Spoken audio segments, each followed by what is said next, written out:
Welcome to Brett Breaks Things Thursday show here. Welcome to everybody who's been joining us. The numbers are growing, and I appreciate you. And again, we haven't gotten many calls. Feel free, 561-270-3844, about anything we discussed yesterday. I know I played a clip. I spread a clip around social media about me trashing Mike Johnson and his tribal nature. A lot of you like that. You want to call about anything we discussed yesterday, please give us a call. I do want to hear from you guys. I love you guys in the chat. I go back, I read the chat logs every chance I get. Your opinions have merit. They have value, and I want to hear them on the show. Share them with the rest of the audience. 561-270-3844. We're just going to keep on going on the heels of some of the stuff we talked about yesterday, and we're going to get into some important stuff today. Yesterday, I played you some clips of Trump at The Hague. Some charming clips of him rejecting intelligence reports and rejecting his own CENTCOM reports in terms of the destruction, the damage actually inflicted upon the Iranian nuclear program.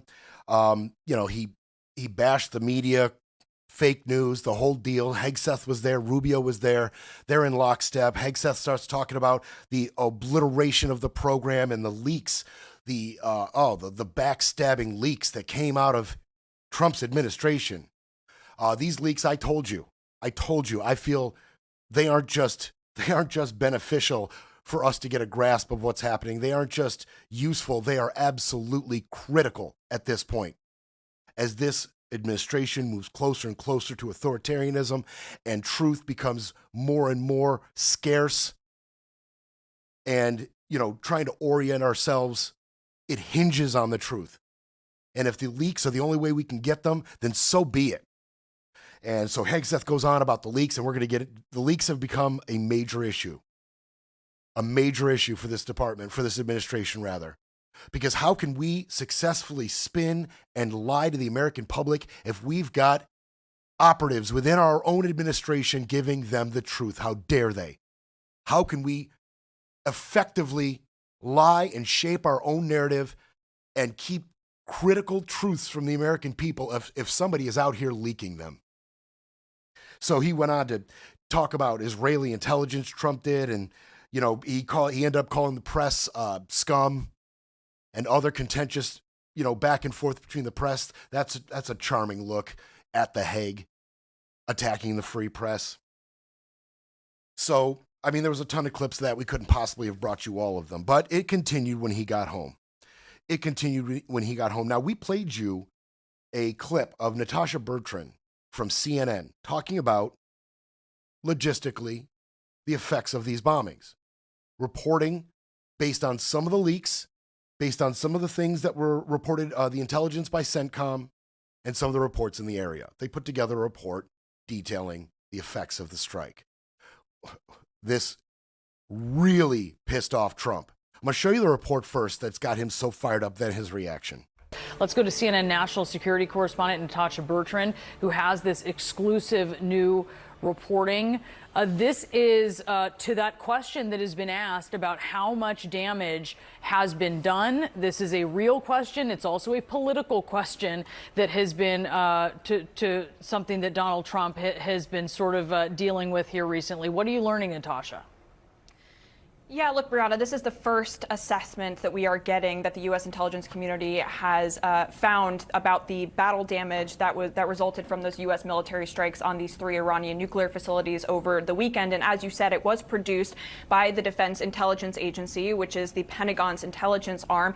And it is worth noting that it is a very early assessment. The strikes were only a matter of days ago, and the intelligence community is still gathering intelligence. They are still working to come up with a full, comprehensive picture of what exactly happened here. Okay, so what exactly did she say there that was so offensive to Trump? She said it's an early assessment based on our own intelligence on an attack that just happened. Well, what pissed Trump off really about that is that she did not echo the sentiments of our dear leader of total obliteration. How dare she say the assessment isn't complete? How dare she reference our own intelligence community in concerns to how much damage was done? Early assessment, not quite complete. In other words, it may not be total obliteration. We're trying to figure it out. No, Trump can't have that. Cannot have that. As he responded to the scathing report, Natasha Bertrand should be fired from CNN because he makes those decisions, right? I watched her for 3 days doing fake news. She should immediately be reprimanded and thrown out like a dog.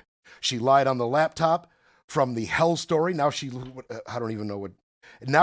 on the nuclear site story, attempting to destroy our patriot pilots by making them look bad. In fact, they did a great job and hit pay dirt. There he is again, questioning his declaration of total obliteration with disrespecting our pilots. Completely unrelated. Completely unrelated.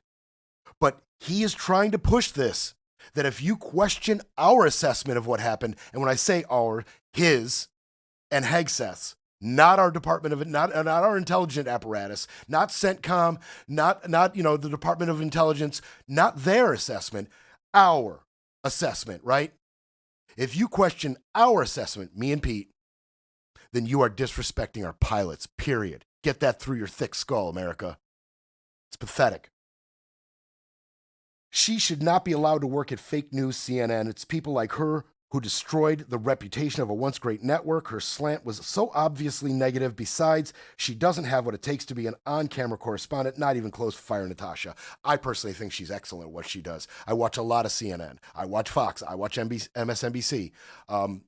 Of their correspondents, I feel like she's one of the most well-informed and professional of the bunch. I personally feel that way. I enjoy her work. Trump does not. CNN responded, "We stand 100% behind Natasha Bertrand's journalism, and specifically her and her colleagues' reporting of the early intelligence assessment of the U.S. attack on Iran's nuclear facilities. CNN's reporting made clear that this was an initial finding that could change with additional intelligence. We have extensively covered President Trump's own deep skepticism about it. However, we do not believe it is responsible to criticize CNN reporters for accurately reporting the existence of the assessment and accurately characterizing its findings, which are public interest." They are right. It is our interest to be told the truth about this assessment. And even in that statement, they're saying, look, it's an early assessment. If you can prove to us in any way that this was the total obliteration that you claim it is, then we'll report that. They're simply saying that she reported that this was an early assessment, which flies in the face of Trump's bullcrap. Total obliteration. Nobody's saying that but Trump and Hegseth and Johnson and Rubio. The usual suspects.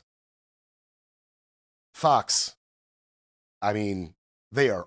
Jesse Waters, he's a piece of crap for sure. I've watched enough of Jesse Waters. Even his mom got on his own show and said, I wish you'd stop lying to people. But so Jesse Waters had something to say about CNN's reporting. I don't really play a lot of the five because it's performance art. It's simply snarky, condescending propaganda. If you don't believe me, watch it yourself. I know plenty of Republicans that have told me, yeah, I watch Fox News. I do, but I skip the five. Everybody says direct hit, years to come back from it. And then there's CNN alone in the corner in last place, spewing enemy propaganda. I don't think they can come back from this. Do you think they're getting it from some sort of nefarious Iranian sources and it's wishful thinking? Some hater in the Pentagon leaked an early report that had no confidence and just relied on some camera up in the sky. That's it. It's not like there's some Israeli spy down there in the rubble with a phone. Yep, we killed this thing. Can you guys send some food? You're never going to know what happened because the thing is a pile of rubble. Right? Never going to know what happened. And by the way, it was Kennedy, ex-VJ from MTV there on the five. She's more of an independent, just a little bit of a dissenting view that they felt they needed to put on there, maybe in reaction to that giant lawsuit they lost. But so Kennedy's on there saying, well, where do they get this? They get this from Iranian sources? Where do they? And then Jesse, of course, condescends the hell out of her and more theater, some Israeli and the rubble. We'll never know is what Jesse Waters contends. We'll never know. Well, I think we will. I think we will. We'll especially know if that program should resume in 2 months, 4 months, whatever it may be. We'll really know then. Of course, nobody will turn back the clocks, turn back the hands of time and hold Jesse Waters accountable for anything he says on the 5. That ain't going to happen. That ain't going to happen, all right? We'll see if Kennedy brings this nugget back up if the Iranian nuclear program resumes. So the pressers, the opportunities to get out in front of the media continue for the Trump administration. This time it's Deputy AG Blanche. He had a lot to say, and of course he had it to say to a very sympathetic ear in Laura Ingraham. Laura Ingraham, she's definitely known for asking the tough questions and holding Republicans accountable on her. So Blanche goes to talk to Ingraham, and he is fired up about these leakers, and Laura is she is totally willing to feed this particular beast, right? She shows the Trump administration how to ramp it up. She helps them ramp it up another notch with this leaker aspect. Is the DOJ prepared to charge whoever is responsible, and what could those charges look like? I mean, absolutely. Of course we're ready. I mean, just think for a moment. During the last administration, the Attorney General issued a memorandum that didn't allow the Department of Justice to investigate leakers without some insane level of high level of finding that you would have to do first. We reversed that. The Attorney General Bondi reversed that over a month ago, and it's precisely for this kind of conduct, where you have some deep state intelligence personnel, not based on the facts, not based on the truth, but based on something that they want an agenda that they have to thwart President Trump. They issue something like this and then leak it to CNN and the New York Times, where the New York Times article has 5 reporters on the case, and that's to mask how they got that information. So we are now going to investigate that completely and fully. The leaks are not done to give under the First Amendment. They're not done to give the American people some sort of insight that has been hidden from them. They're done to damage President Trump. They're done to damage our military, the men that did the mission on Saturday. That's the reason why this happened. Our deputy AG, he understands. He's got the memo on the talking points.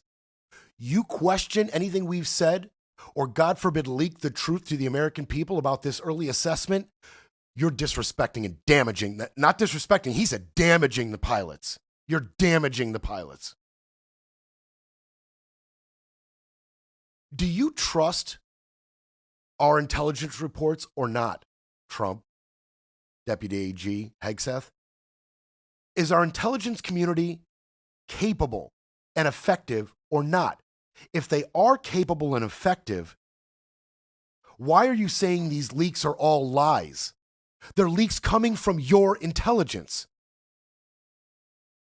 So these whistleblowers, these leakers are reading your intelligence reports, getting briefed on your intelligence reports, leaking them, and once CNN gets a hold of it, then it's a lie. Then it's fake news. At what point did your intelligence report go from accurate to fake news? Because they're simply leaking what is discussed at your briefings. He continues. This is treasonous. At a time where we could potentially be targeted by adversaries, whether Iran has capabilities here in the United States, we don't know. But he said it's treasonous and should be treated as such. Your reaction to that? Listen, I couldn't agree more with what he said as far as the damage that this could do. Look at what happened today. The Secretary of Defense, the President of the United States, Secretary Rubio, has to spend all day defending some random report that isn't even accurate. Instead of going out there and doing what they're supposed to be doing, which is protecting the American people. Everybody knows, Iran knows, Israel knows, the citizens of this country know that Saturday was an incredible and remarkable success. Everybody knows. Because of the great work that our military did. And so what happens today? Look what happened today. I mean, it's terrible. And so whether it's treasonous and whether someone will be charged with treason, listen, we'll work that out. God, I hope it's Rubio leaking. I hope it's Rubio's. I hope it's little Marco with a little revenge.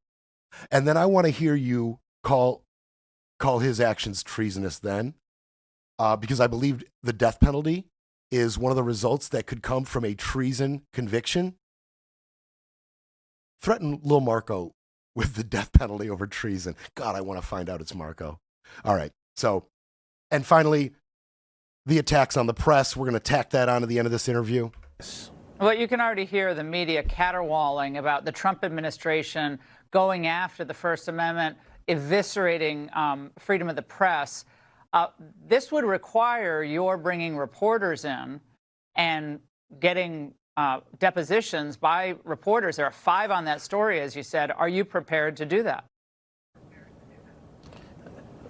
Yes. I mean, of course. I mean, it's a criminal investigation. There's somebody within this government that is a top secret or maybe even higher level security clearance who felt it was okay to contact CNN and the New York Times and leak something that is not only highly sensitive, not only extraordinarily secret, but also not vetted, not accurate, and they knew that.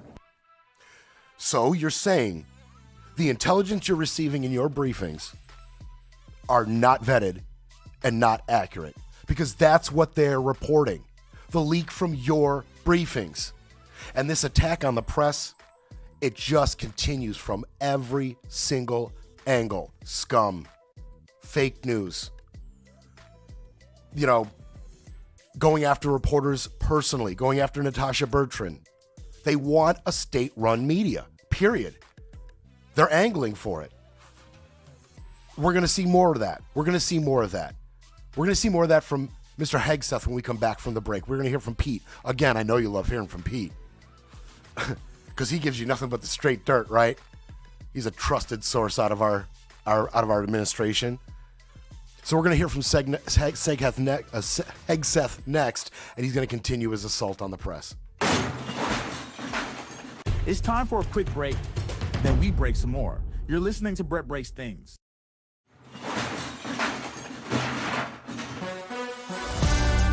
Brett Breaks Things. Fighting for America, one mic drop at a time.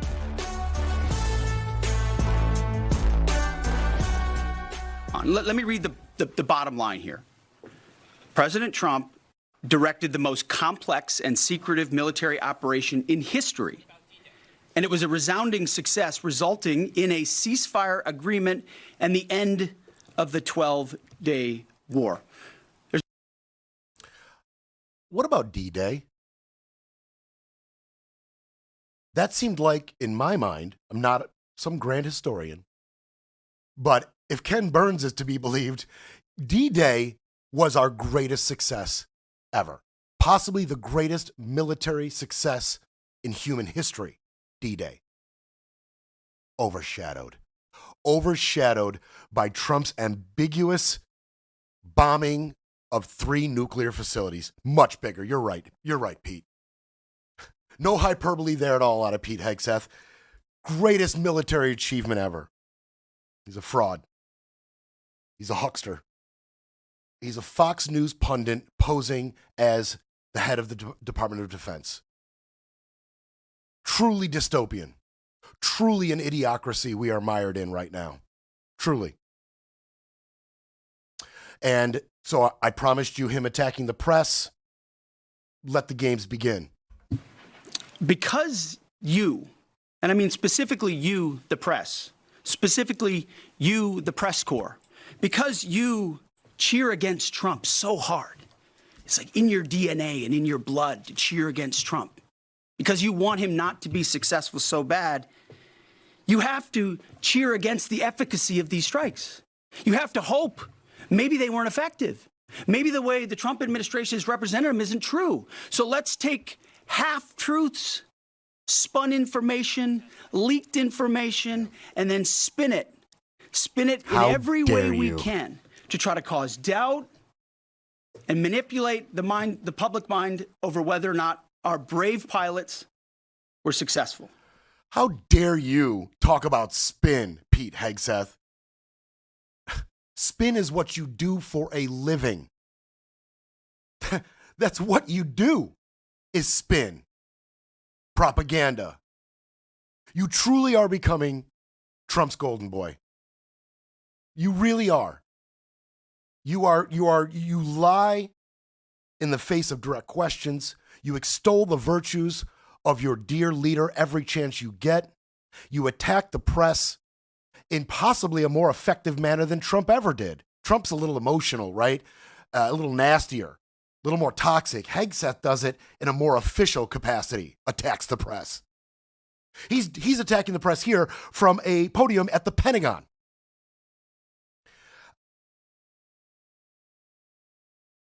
The fact that he has the balls to talk about the press spinning things is crazy to me. Just bizarro. Truly. He continues. This time, he's back with Kane. Now, Kane, he kind of screwed up last time Hegseth showed up with General Kane. And they give him a chance to clean it up.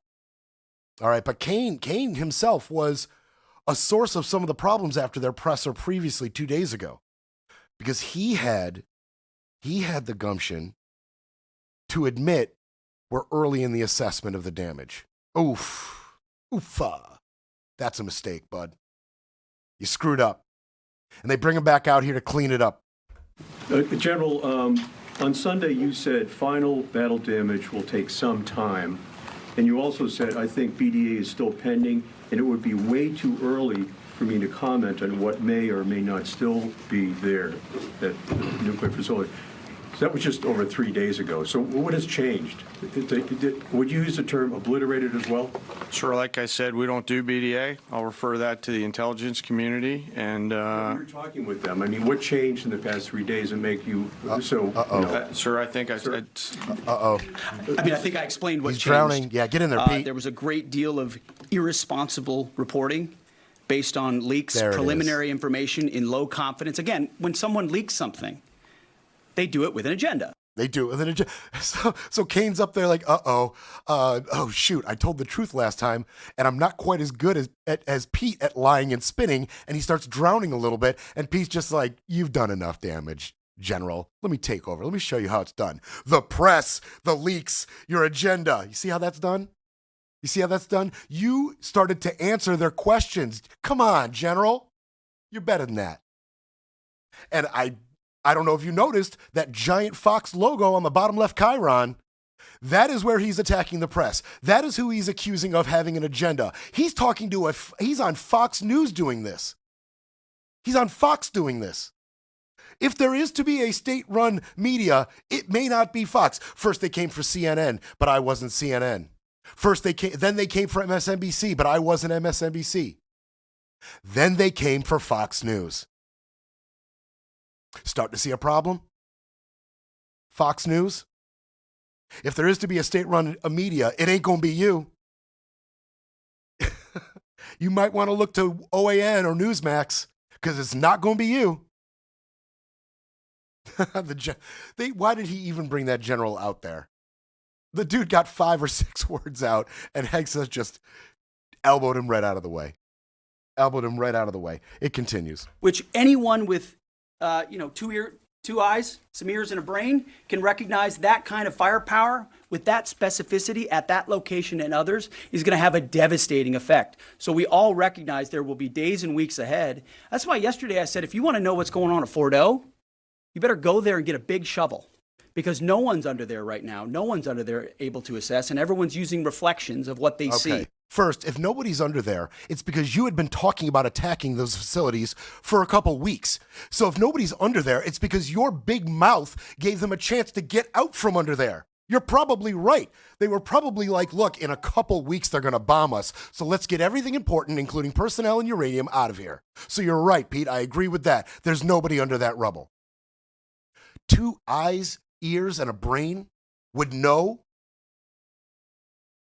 What are we all, military specialists? The American public is supposed to see footage of your bomb and know the capability of the bombs, of the payload that was delivered? We're supposed to know that? We're supposed to be what? Specialists in assessing damage? What are you talking about, condescending the press and us about, can't you see? Don't you have a brain? Can't you see what we've done here? No, we're not military specialists. We are not in the military. We do not design this payload, these bombs, these bunker busters. We didn't design them. We don't know their capability exactly. We depend on the truth from your DOD and your intelligence community to let us know the capabilities and if this did the damage you said it was going to do. No, we don't know, Pete. We're supposed to be able to trust you. And then he just, now he says here, he's going to talk about the first reports. Yes, sir. Thanks, sir. Anybody who's ever read a Battalion S2 report after a fight knows that it's usually, the initial report is usually wrong, sometimes grossly so. Has what happened in this incident caused y'all to sort of rethink the intelligence process or the dissemination, or do you think it's just a matter, if the process itself doesn't require any more adjustment?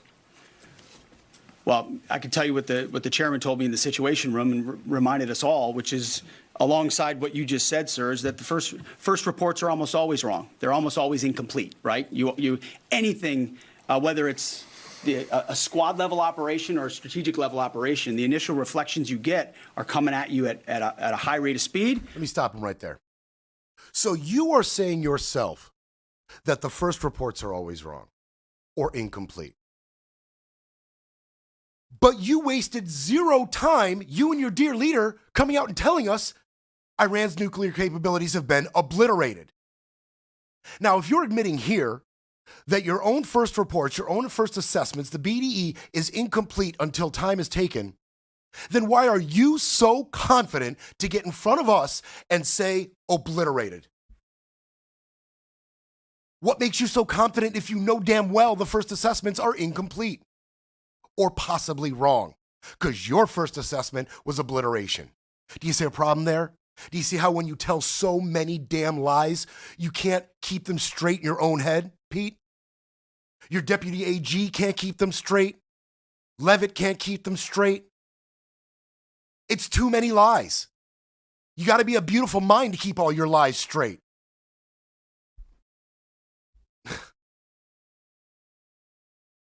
Not that they care. Not that they've ever cared about how easily debunkable their bullcrap is. Because they have just enough cult base that will never, ever question a thing. And quickly and confidently go out and argue with libtards about the lies that his administration tells or hers. As long as you got that 33, 34% that shows up at the polls, you will always be in play. No matter what your administration says or does, in the face of reality and truth, you got that base.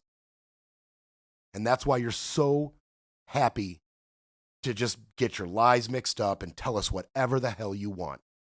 And the press, the attacks on the press continue, and it gets a little more personal this time. It's about highly enriched uranium. Do you have certainty that all the highly enriched uranium was inside the Fordo Mountain, or some of it, because there were satellite photos that showed more than a dozen trucks there 2 days in advance? Are you certain none of that highly enriched uranium was moved? Of course, we're watching every single aspect, but Jennifer, you've been about the worst. The one who misrepresents the most intentionally. Oh, and she goes on to say, wait a second, Pete. I'm the one who, and by the way, that's Fox News reporter Jennifer Griffin. Fox News reporter. Fox News. And she goes on to say, wait a second, Pete, I was willing to push your narrative on air just days ago. And now I'm simply trying to help you clean this mess up. In the most sympathetic way possible, Jennifer, you're about the worst. Then they came for Fox News. Then they came for Jennifer Griffin. You are not safe, Fox. None of us are. These attacks on the free press, they are not unprecedented, but they are 100% in effect. You want to look at all of the authoritarian characteristics of this administration? Arresting people while suspending habeas corpus, we'll get into that. Deporting people to wherever, and attacking the free press. Where have we heard that story before? Breaking politics, breaking narratives, breaking news. But first, we need a coffee break. Brett breaks things, where the stakes are high and the truth still matters.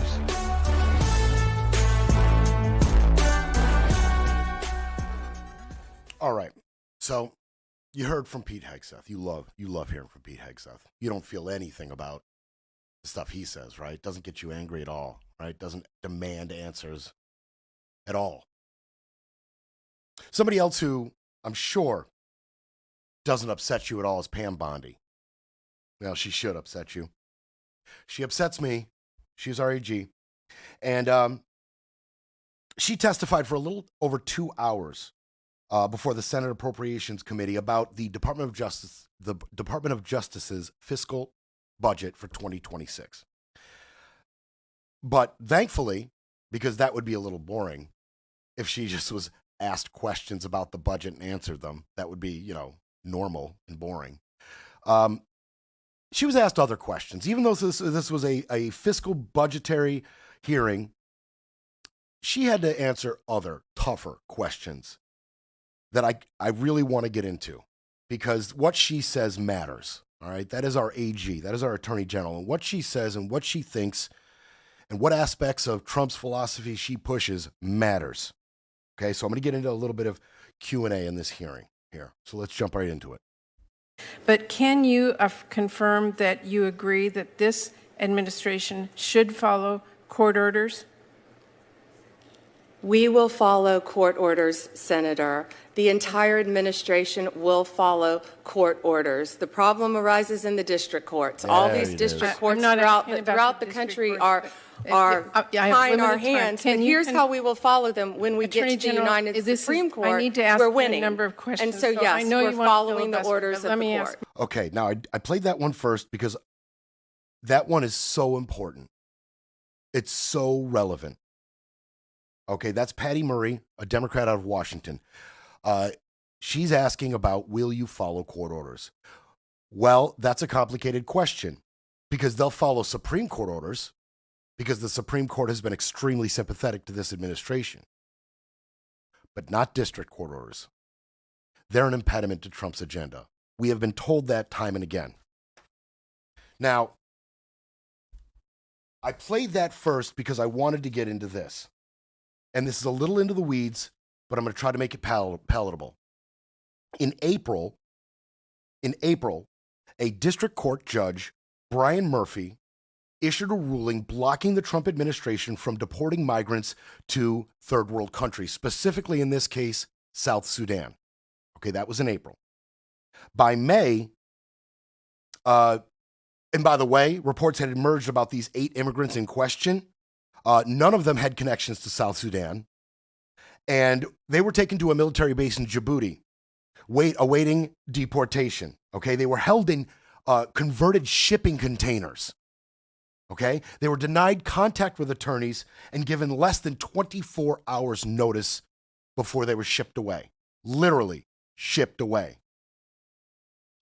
So Murphy ordered a second ruling, finding that the government had violated his first ruling and blocked the flight to South Sudan.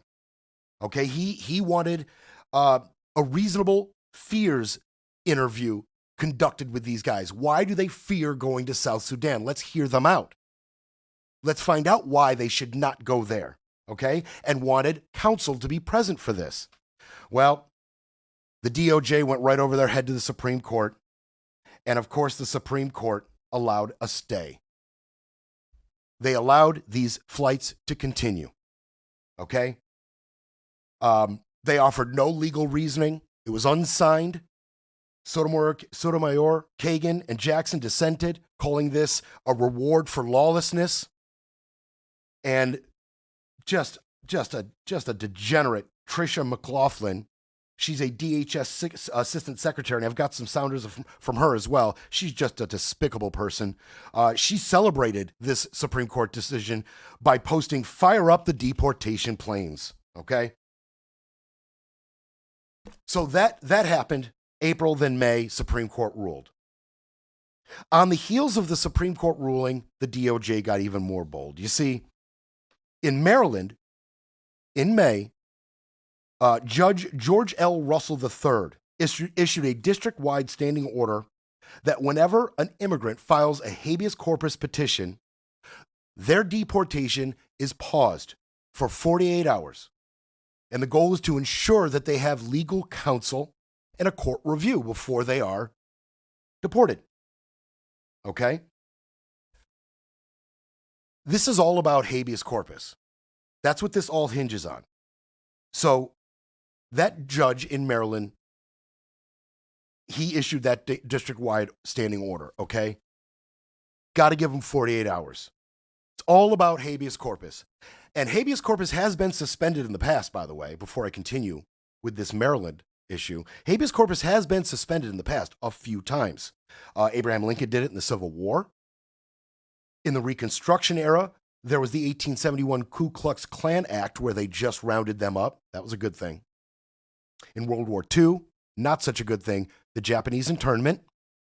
And GW himself, post 9/11, he denied habeas corpus to detainees at Gitmo, labeling them enemy combatants. And that was overturned in Boumediene versus Bush in 2008. The Supreme Court restored habeas corpus rights to the Gitmo detainees, declaring that the Constitution applies there. Okay, so it's happened before.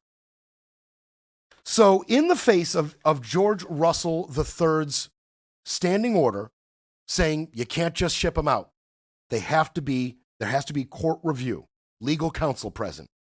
The DOJ has now sued the federal court in Maryland, the whole thing. The same court, and they filed this lawsuit in the same court they are suing, purposefully to create chaos, okay? This is purposefully to create chaos. And there is no historical precedent for the DOJ suing an entire district bench. No precedent. Another unprecedented move by this administration. Legal experts are all up in arms. I'll just give you a couple of opinions. Stephen Vladeck of Georgetown Law says we are seeing an unprecedented attempt by the federal government to portray district judges as not as a coordinate branch of the government, but as nothing more than political opposition. Okay? He's right about that. He's right about that. James Sample of Hofstra Law, he says, the court's decision, George L. Russell's decision, this was a defensive move to react to the unconstitutionality of these deportations. You forced their hand. You forced their hand, and now you're suing the entire bench in Maryland. Not only are they suing the entire federal judicial branch of Maryland, in Maryland, but because the lawsuit's being filed there, they are demanding that every judge recuse themselves. And we get an out-of-district judge to see this case, to preside over this case. They have absolutely no authority to do this. None. Judges must assess impartiality themselves. And they may decide to recuse themselves. They may decide to step aside. But the DOJ can't make them. And there is some precedent to getting out-of-district judges to see over a case. There is some precedent to this. It can be done under U.S. Code 28, which allows for temporary assignment of district judges from one district to another. But this reassignment, it would involve coordination with the administrative office of the U.S. courts and possibly the chief judge of the affected district. I mean, there's so much red tape this would have to make its way through. And they could petition the Supreme Court in this matter. It could go to solely Chief Justice Roberts, who could decide on this himself. If that happens, I feel like we know the outcome. So when Pam Bondi answers a question about, will you respect district courts' decisions, not only do they not respect the district courts, if the district courts stand in their way in any way, shape, or form, they will sue them, the whole thing. They'll just sue them and hope, like everything else, that it goes up to their very sympathetic Supreme Court. Easy tactic. The game plan is simple. The game plan is very simple. She had to answer some more questions. I thank you for sitting through that. I hope you have a better grasp on that. We will continue to monitor this situation in Maryland, this completely unprecedented situation in this lawsuit by the DOJ. We'll continue to get reports on it and bring it to you. That's a promise. She continues getting questioned. Now, again, this is a budgetary hearing, but these reps, they hit her. They take the opportunity to have her sit down and answer questions, to ask them questions that they want answers to. Some of them just simply aren't interested in asking her budgetary questions because there are too many more important questions to ask our AG, our Attorney General, the head of the DOJ. And Jeff Merkley takes this opportunity. He's a Democrat out of Oregon. Keep that Democrat out of Oregon. He takes this opportunity to talk about Trump's corruption. Asking the AG about Trump's corruption. What a novel idea. This solicitation of investments in his personal product, his meme coin, led to many people who were coming from foreign countries attending that dinner. Don't you think the American people have a right to know? And you said yourself you're very concerned about foreign influence on our government. Senator, it is wildly offensive that you would accuse President Trump of not protecting American interests in our country when he is the president that has shut down our borders, unlike Joe Biden. President Trump has done everything to make America safe. And you asked me the question, and keep America safe. Do you know? And you're trying to play a gotcha question at a budget hearing when you have murders left and right in your state. Okay, you know what? That's fair, Pam. That's fair. Merkley, in all fairness, that is a bit of a gotcha question for a budgetary hearing. Fine. But he asked her about the crypto dinner. That's what he was asking about. The one that I reported on at length a couple weeks ago. The one that I know pissed you off because you told me about it. You were vocal about it. Everybody's vocal about it. Give Trump money and get favors dinner. That's what it really was. Give me money and I'll give you favors dinner. And he asked her about it at a budgetary hearing. Okay, that's fair. But why don't you answer the question? I mean, they rarely answer anything at these hearings, but at least they're on record not answering these particular questions. At least there's that. But this exchange between Bondi and Merkley continues. Wait till you hear this one. You thought the crypto dinner offended you? Wait till you hear this one. We'll be back to break it all down. You're listening to Brett Breaks Things.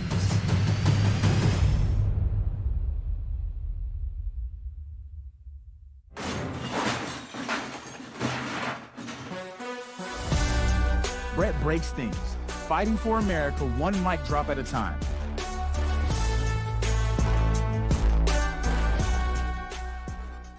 Okay, so Bondi, how dare you talk about U.S. interests and then attacks him, talks about Biden, talks about crime in his own state. That's low-hanging fruit. There's crime happening in every single state in the United States. So, of course, it wouldn't matter what rep was talking to her, wouldn't matter where they were from. She could say, what about the crime in your state? All while not even coming close to answering the crypto dinner question. Of course she didn't. Why would she answer that? Shouldn't have to. Shouldn't have to. Merkley continues. This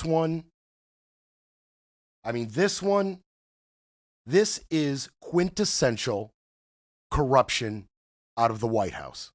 Okay, this one is very simple to understand and digest and get pissed about. Period.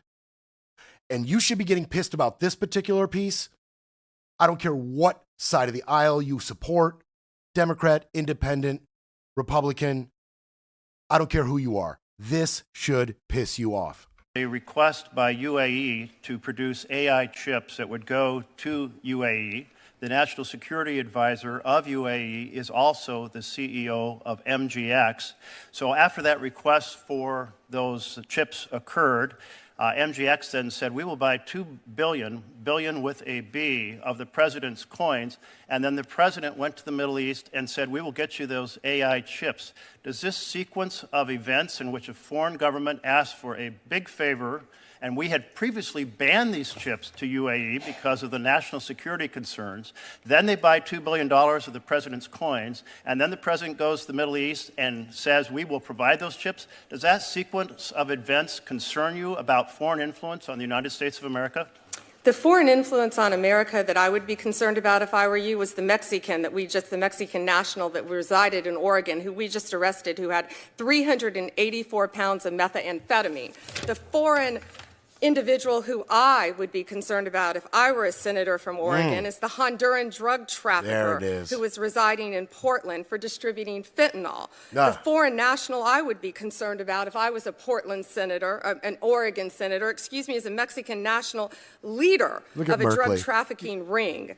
Another one, fentanyl, firearms, fatal overdoses, all in your state. You have made your point. 57,700 fentanyl pills and stolen firearms in Oregon. That's what we should work together on, not gotcha questions. Listen to his response. Let me recognize Senator Merkley.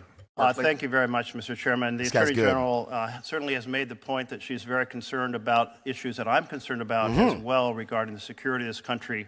But let the record note that in terms of foreign influence and the sale of foreign influence through the president's coins, she absolutely refuses to respond and instead turns to a whole list of different topics. I think it's important for the leader of the Justice Department of the United States to be very concerned about foreign influence, and I encourage you to take on that topic and not consider it an offense that those of us who are concerned here, Democrats and Republicans, want Americans to make American decisions, not foreign influence being bought through crypto coins.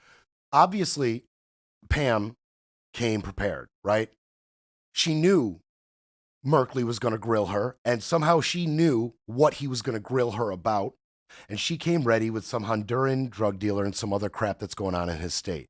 But man, is he good. That's a statesman. That guy just stone-faced, listened to her crap, and said, yeah, I'm concerned about crime in my state. We all are. Should be. But we should also be concerned about foreign influence. That's how you do it, man. That is how you do it. Some of these guys and girls are better than others. They're just more skilled at these hearings, the sound bites, releases to the press. They're just more skilled than others. And Merkley's one of them. So what's he talking about? What's she dodging? Well, a little bit ago, see, the UAE has been trying to get their hands on cutting-edge NVIDIA AI microchips. Okay? They have interests in these microchips for a global hub of artificial intelligence, and they need these NVIDIA AI microchips to do it. But it had been blocked by U.S. export restrictions because of national security concerns over these chips in UAE's hands. Specifically concerns over them sharing the data and sharing the chips with China. That's why.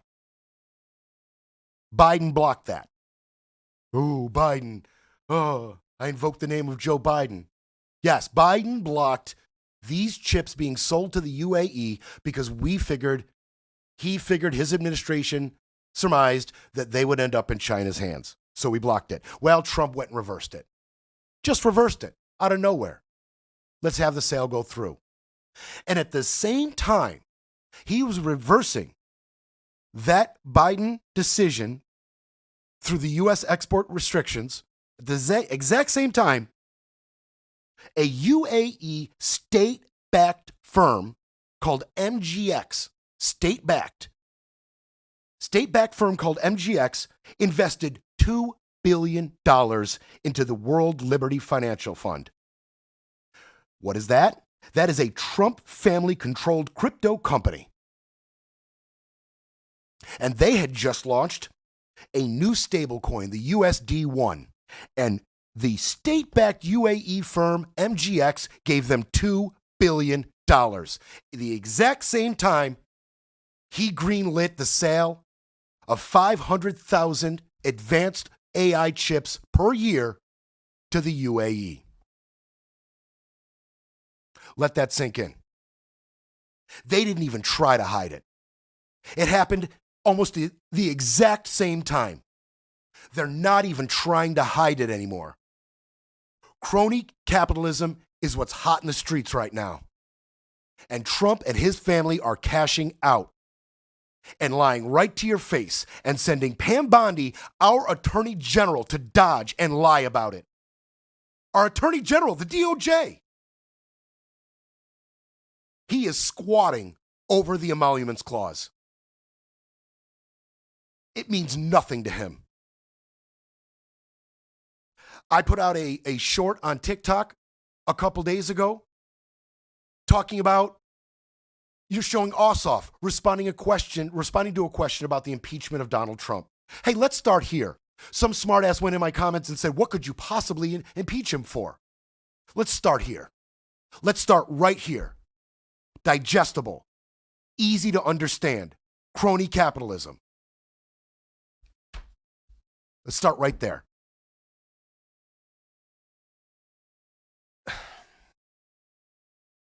Does that upset you? I literally have to take a second to compose myself. She answered more questions, this time concerning ICE policies, the immigration policies of this administration. Let's hear from that. The public risk being harmed by individuals pretending to be immigration enforcement, which has already happened. We've seen that happen. And these officers also risk being injured by individuals who think they're basically being kidnapped or attacked by some unknown assailant. So my question for you, Attorney General Bondi, is given the number of DOJ employees currently conducting immigration enforcement activities in support of DHS, how are you going to ensure that the safety of the public and the officers, if they continue to not follow required protocol to identify themselves as law enforcement? And Senator Peters, that's the first time that issue has come to me about them you're saying that law enforcement officers, when they cover their faces. Right. I do know they are being doxxed, as you said. They're being threatened. Their families are being threatened. Covering their faces? Yeah, I get that. But they have to identify themselves. There is an insignia oftentimes. They have to identify themselves as law enforcement. People think, here's a person coming up to me, not identified, covering themselves. They're kidnapping. They'll probably fight back. That endangers the officer as well. And that's a serious situation. People need to know that they're dealing with a federal law enforcement official. Senator, I would be happy to look at that issue with you and talk to all of our partner law enforcement agencies. But I can assure you that if they're covering their faces now, it's to protect themselves. ICE agents and immigration patrol, they're covering their faces? I know nothing. She's never heard of such a thing. She hasn't seen any of the video, hasn't read any of the reporting. She knows nothing about nothing. Covering their faces. Whoa. So she knows nothing about ICE covering their faces, but she knows something about others covering their faces. If you loot a building, we will charge you with robbery under the Hobbs Act. All these people coming in, looting these businesses. They just called it looting and let them run out the door. No longer. You touch a law enforcement officer, we will identify you. We have great technology now. And those people are the ones who have really been wearing the mask and trying to cover their identities. We've been finding them. We have been charging them with assault on a federal officer, and there will be no offers and no negotiation. She knows about those faces being covered. She knows all about the protesters covering their face. Big problem. Her own ICE agents, Border Patrol, they're covering their faces? I had no idea. But if they were, I know they're being doxxed. I know there's been death threats, but I don't know about them covering their faces. I mean, this is what we got. We knew we were going to get this when we started to hear about his appointments. This is what we were worried about. Hegseth, Bondi. This is the grim reality. They'll try to repair the narrative, but Brett Breaks Things will be back tomorrow to break it all down.